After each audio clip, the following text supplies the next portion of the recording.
12वीं के इतिहास की बुक का चैप्टर 14 भारत का विभाजन।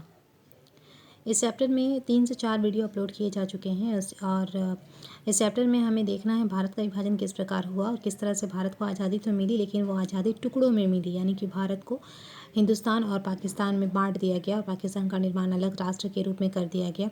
लेकिन इससे पहले क्या क्या घटनाएं घटी उसे हम थ्रू आउट इस चैप्टर में देख रहे थे।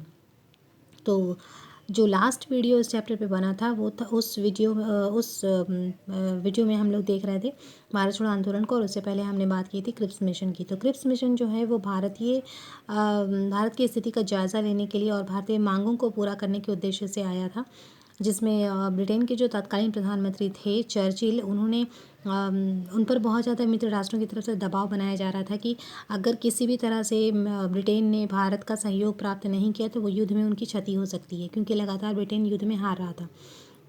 इसीलिए स्टेफर्ड क्रिप्स के अध्यक्षता में एक मिशन को भारत भेजा गया जो 22 मार्च 1942 ईस्वी को भारत पहुंचा, और उसके अध्यक्ष जो थे स्टेफर्ड क्रिप्स, उसी के नाम पर इस मिशन का नाम क्रिप्स मिशन रखा गया। ये जो मिशन था वो भारत में आकर उसने कुछ प्रस्ताव रखे जिसमें कुछ महत्वपूर्ण बातें थी, जिसमें जिक्र किया गया था कि भारत को अब पूर्ण औपनिवेशिक स्वराज दे दिया जाएगा। लेकिन चूंकि कांग्रेस को अब ब्रिटिश सरकार पर विश्वास नहीं रह गया था और अब वो पूर्ण औपनिवेशिक स्वराज नहीं बल्कि पूर्ण स्वराज चाहती थी, इसीलिए भी, और इसमें जो भी बातें कही गई थी वो सारी बातें युद्ध समाप्ति के बाद पूरी करने की बात कही गई थी, इसीलिए भी गांधी जी ने इसे अस्वीकार कर दिया और जितने भी देश के नेता थे सभी ने इस मिशन को और इसके प्रस्तावों को अस्वीकार कर दिया, और गांधी जी ने तो इसे पोस्ट डेटेड चेक भी कह दिया था। तो इस तरह से क्रिप्स मिशन जो है वो कुछ खास कर नहीं पाया, क्योंकि पूर्ण स्वराज चाहिए था लेकिन वो अब डोमिनियन राज्य का दर्जा देने की बात कर रहा था, तो इसीलिए ये मिशन जो है वो निरस्त हो गया। इसके बाद हमने देखा कि गांधी जी ने भारत छोड़ो आंदोलन शुरू किया और उसमें कहा कि हमें सत्ता का हस्तांतरण चाहिए, कि सत्ता अब जो है ब्रिटिश सरकार हमें सौंप दे, हम अपने देश पर खुद शासन करेंगे।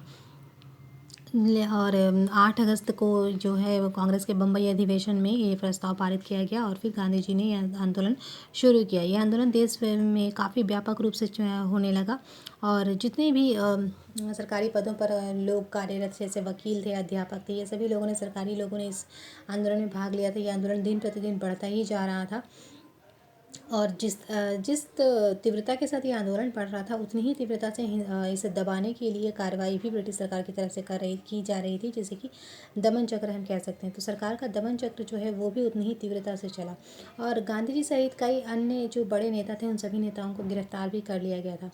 तो काफ़ी समय के बाद ये आंदोलन जो है वो समाप्त ही हो गया और इस आंदोलन को दबा भी दिया गया। लेकिन भले ही आंदोलन दबा दिया गया हो, पर इस आंदोलन के जो परिणाम थे वो काफ़ी दूरगामी हुए और अब ब्रिटिश सरकार ये अच्छी से तरह से समझ चुकी थी कि ब्रिटेन अब भारत पर वो ज़्यादा दिनों तक शासन नहीं कर सकती, अभी उन्हें देश छोड़कर जाना ही होगा।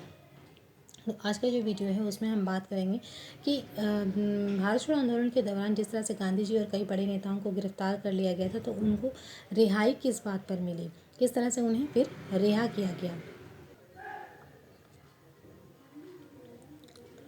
तो चलिए आज के वीडियो में स्टार्ट करते हैं, जिसमें हम बात करेंगे गांधी जी का व्रत और उनकी रिहाई।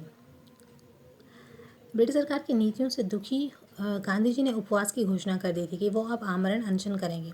10 फरवरी 1943 ईस्वी को पूना में 21 दिन का उन्होंने उपवास रखा था और गांधी जी के उपवास से जनता में आक्रोश छा रहा था, क्योंकि गांधी जी को आगा खां के पैलेस में नज़रबंद करके रखा गया था। मतलब जब गांधी जी को गिरफ्तार कर लिया गया तो उन्हें आगा खां का जो महल था उसमें नज़रबंद करके रखा गया था। यहाँ से एक क्वेश्चन आता है कि भारत छोड़ो आंदोलन के दौरान जब गांधी जी को गिरफ्तार किया गया तो उन्हें कहाँ रखा गया था, तो आपको बताना है उन्हें आगा खां के महल में नज़रबंद करके अंडरग्राउंड करके रखा गया था। उन्हें छोड़ने के लिए निरंतर दबाव बनाया जा रहा था। सरकार अपने फैसले पर अडिग थी। ब्रिटिश प्रधानमंत्री विंस्टन चर्चिल ने यह घोषणा की कि जब दुनिया में हम हर कहीं जीत रहे हैं, ऐसे वक्त में हम एक कमबख्त बुढ़े के सामने कैसे झुक सकते हैं जो हमेशा हमारा दुश्मन रहा है। 21 दिन के उपवास से गांधी जी की हालत बिगड़ती जा रही थी, अतः सरकार ने मजबूर होकर उन्हें 6 मई 1944 ईस्वी को रिहा कर दिया। मतलब क्या है, जब गांधी जी को गिरफ्तार कर लिया गया तो गांधी जी ने उसका विरोध नहीं किया, बल्कि गांधी जी ने उपवास करना शुरू कर दिया और ये जो उनका उपवास था वो शुरू हुआ, वो 21 दिन के लिए था और वो 10 फरवरी को शुरू हुआ था। लेकिन जो है पूरे देश भर में ये दबाव बनाया जाने लगा कि गांधी जी को रिहा कर दिया जाना चाहिए। और अब ब्रिटिश सरकार भी इस बात से डर रही थी कि अगर गांधी जी को कुछ हो जाता है तो फिर देश की स्थिति इतनी मतलब अंडर कंट्रोल नहीं रहेगी, कंट्रोल के बाहर हो जाएगी, तब उन्हें संभालना मुश्किल हो जाएगा।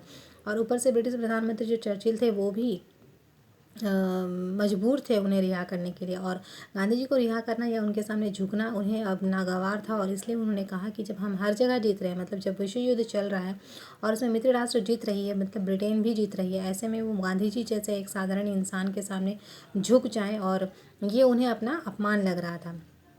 लेकिन फिर भी चूंकि उनकी हालत दिन ब दिन बिगड़ती जा रही थी, अतः विवश होकर 21 दिन के उपवास से 21 दिन के मतलब उपवास से गांधी जी की हालत बिगड़ती जा रही थी, इसीलिए मजबूर होकर उन्हें 6 मई 1944 ईस्वी को छोड़ दिया गया।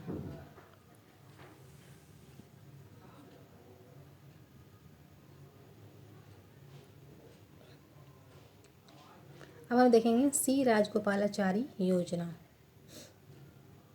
इसलिए यहाँ डेट शायद गलत लिखा हुआ है, 6 मई नहीं होना चाहिए।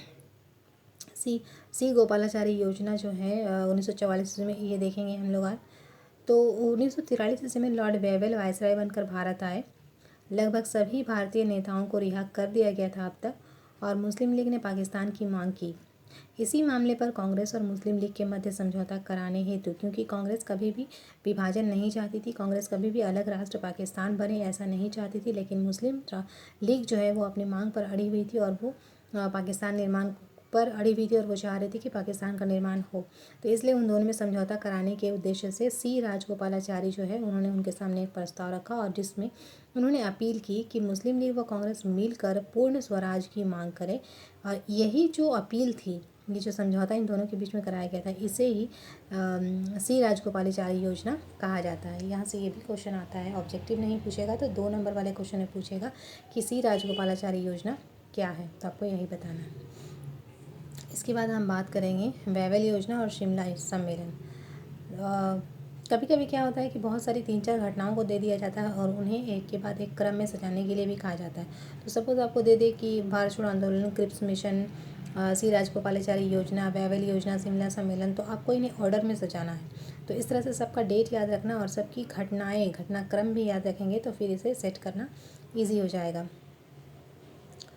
तो वेवेल योजना और शिमला सम्मेलन क्या था, हम इस पर बात करेंगे। लॉर्ड वेवेल अक्टूबर 1943 ईस्वी में भारत आए थे। उन्होंने गांधी जी को जेल से रिहा कर दिया। लॉर्ड वेवेल ने गतिरोध समाप्त करने के लिए कुछ बातें प्रस्तुत की थी, जिन्हें की वेवेल योजना कहा जाता है। तो हम देखेंगे आप कि लॉर्ड वेवेल ने क्या क्या योजनाएं प्रस्तुत की।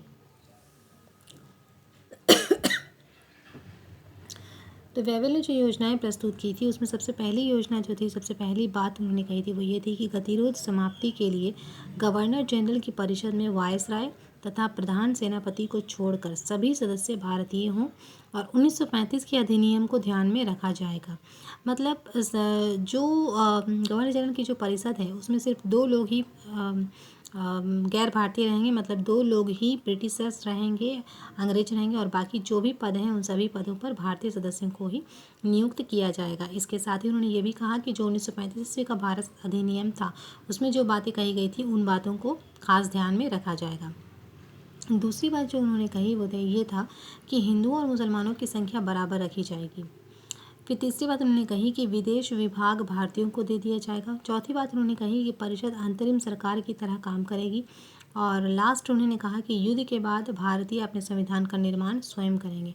बार बार संविधान निर्माण की बात उन्हें स्वयं करने के लिए कहा जा रहा है, ये चीज़ को यहाँ पर ध्यान रखना। तो उपर्युक्त प्रस्ताव पर विचार करने के लिए शिमला में एक सम्मेलन हुआ था और सरकार ने सभी राजनीतिक दलों को इसमें बुलाया था। कांग्रेस के नेताओं को भी जेल से रिहा कर दिया गया ताकि शिमला सम्मेलन में भाग लिया जा सके। सम्मेलन की कार्रवाई 25 जून 1945 ईस्वी को आरंभ हुई। इसमें कांग्रेस, मुस्लिम लीग, सिखों, यूरोपियनों, दलित वर्गों के प्रतिनिधियों ने भाग लिया था। शिमला सम्मेलन सांप्रदायिक समस्या के चलते समाप्त हो गया, क्योंकि इसमें हिंदू मुसलमान दोनों को जो है बराबर भागीदारी देने की बात कही गई थी। तो इसीलिए सांप्रदायिक मामलों को उठाते हुए, सांप्रदायिक मुद्दों को उठाते हुए ये जो सम्मेलन है ये भी समाप्त हो गया। इस प्रकार हम देखते हैं कि हिंदू और मुसलमान सदस्यों को बराबर रखना असंगत था, क्योंकि मुस्लिम लीग को संतुष्ट करने के लिए ये किया गया था।